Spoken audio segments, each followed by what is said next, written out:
ईमानदार सियासत का एक रोशन बाब बंद हो गया।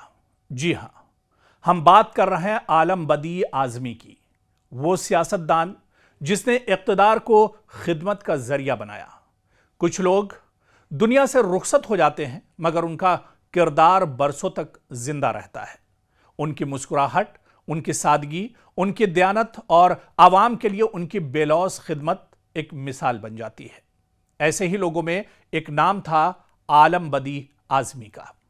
समाजवादी पार्टी के सीनियर रहनुमा और उत्तर प्रदेश में आजमगढ़ के 5 बार रुकने असेंबली रहने वाले आलम बदी आजमी का इंतकाल सिर्फ एक सियासी शख्सियत की वफात नहीं बल्कि एक ऐसे अहद का खात्मा है जिसमें सियासत को खिदमत, दयानत और अवामी एतमाद का जरिया समझा जाता था। उनके इंतकाल से न सिर्फ समाजवादी पार्टी एक तजुर्बेकार रहनुमा से महरूम हुई है बल्कि आजमगढ़, मशरिकी उत्तर प्रदेश और बिलखुसूस मुस्लिम समाज ने भी अपना एक मुखलिस नुमाइंदा खो दिया है। आलम बदी आजमी का शुमार उत्तर प्रदेश के उन सियासतदानों में होता था जिन्होंने अपनी सियासत को दौलत या ताकत के बजाय आवामी खिदमत से जोड़ा। वो 5 मरतबा रुकने असेंबली यानी MLA मुंतखब हुए, जो इस बात का सबूत है कि अवाम ने बार बार उन पर अपना एतमाद जाहिर किया। बार बार कामयाबी सिर्फ इंतखाबी हिकमत अमली से हासिल नहीं होती है बल्कि इसके लिए आवाम के दिलों में जगह बनानी पड़ती है, और आलम बदी आजमी ने यही मकाम हासिल किया। आज जब सियासत पर बदउनवानी, जाती मफादात और इक़्तिदार की कशमकश के इल्जामात लगते हैं, ऐसे माहौल में आलम बदी आजमी की शख्सियत एक मुख्तलिफ मिसाल पेश करती है। उनके बारे में आम तासुर यही रहा कि वो सादा तर्ज जिंदगी रखते थे, अवाम से बराह रास्त राब्ता रखते थे, इक़्तिदार को खिदमत का जरिया समझते थे, सियासी इख्तिलाफ को जाती दुश्मनी में तब्दील नहीं करते थे, और इसी वजह से मुखालिफीन भी उनके अखलाक और किरदार का एहतराम करते थे। आलम बदी आजमी साहब सिर्फ एक हल्के के नुमाइंदे नहीं थे बल्कि आजमगढ़ की शनाख्त बन चुके थे। असेंबली में वो अपने इलाके के मसाइल, सड़कों, तालीम, सेहत, किसानों और बुनियादी सहूलियात के हवाले से अक्सर आवाज उठाते रहे। वो हमेशा इस बात की कोशिश करते थे कि उनके हल्के की आवाम को तरक्की के मौके मिले और हुकूमत उनके मसाइल को संजीदगी से ले।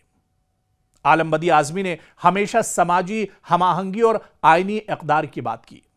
वो मुस्लिम समाज के मसाइल को जमहूरी अंदाज में असेंबली और अवामी प्लेटफॉर्म पर उठाते रहे।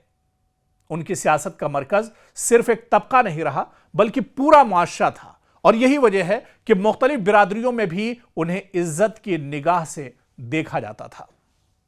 समाजवादी पार्टी के लिए आलम बदी आजमी का इंतकाल एक बहुत बड़ा खसारा है, एक बहुत बड़ा खला है।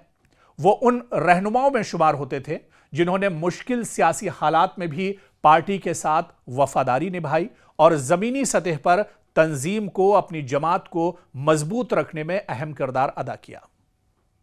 ऐसे तजुर्बेकार रहनुमा किसी भी सियासी जमात के लिए सरमाया होते हैं। यानी आलम बदी आजमी की पूरी सियासी जिंदगी इस सवाल का अमली जवाब है कि उन्होंने साबित किया कि बगैर दौलत के नुमाइश के भी आवाम का एतमाद हासिल किया जा सकता है, बगैर नफरत की सियासत के भी इंतखाबात जीते जा सकते हैं, अवामी खिदमत को सियासत का असल मकसद बनाया जा सकता है। और उनकी जिंदगी नौजवान सियासतदानों के लिए एक पैगाम है कि सियासत में किरदार, दयानत और इखलास की अहमियत आज भी खत्म नहीं हुई। लोग शायद उनकी तकरीरों से ज्यादा उनकी सादगी को याद रखेंगे। उन्हें एक ऐसे अवामी नुमाइंदे के तौर पर याद रखा जाएगा जो इक़्तिदार में रहकर भी आवाम से दूर नहीं हुआ, जिसके दरवाजे आम लोगों के लिए खुले रहे और जिसने सियासत को खिदमत का दूसरा नाम बनाया।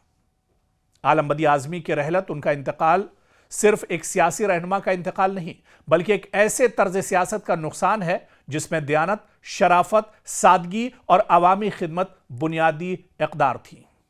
आज जब सियासत पर सवालात उठ रहे हैं, आलम बदी आजमी की जिंदगी ये याद दिलाती है कि ईमानदारी के साथ भी सियासत की जा सकती है, अवाम का एतमाद भी जीता जा सकता है और इज्जत भी कमाई जा सकती है।